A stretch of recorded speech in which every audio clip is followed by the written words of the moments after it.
ಇಬ್ಬರು ಮಂದಿ ಅಣ್ಣ ತಮ್ಮ ಇರ್ತಾರ. ಅವ್ರಿಗೆ ಅವರು ಕುರಿಗಳ ಪಾಲಾಸ್ಕೋಬೇಕಾಗಿರ್ತೈತಿ.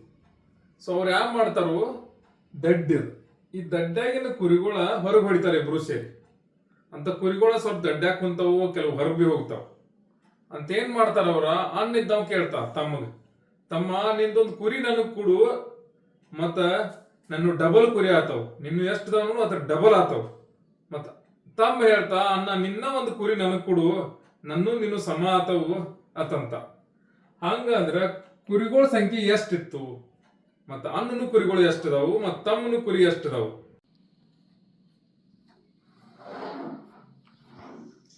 ಫಸ್ಟಿಗೆ ಏನೈತಿ, ತಮ್ಮ ಒಂದು ಕುರಿ ಕೊಟ್ಟಂದ್ರ ಅಣ್ಣ ಡಬಲ್ ಆಗ್ಬೇಕು. ಸೊ ತಮ್ಮನು 4 ಅಂತ ಹೇಳಿದವ 3, ಒಂದು ಕುರಿ ಕೊಟ್ಟಂದ್ರೆ 3 ಆದೀತಿ. ಖರೆ ಅಣ್ಣನು ಡಬಲ್ ಆಗ್ಬೇಕು, 3 ಡಬಲ್ ಆಗ್ಬೇಕು, 6 ಆಗ್ಬೇಕು. ಬಟ್ 3 ಆದೀತಿ. ನೀವು ಒಂದು ಕುರಿ ಕೊಟ್ಟಂದ್ರೆ ನಿಮ್ಗೆ 3 ಆದೀತಿ. ಸೊ ಇದು ತಪ್ಪಿದು ಅಂತೀಗ ಅಣ್ಣ ಒಂದು ತಮ್ಮ ಕೊಟ್ಟಂದ್ರೆ ಸಮ ಆಗ್ಬೇಕು.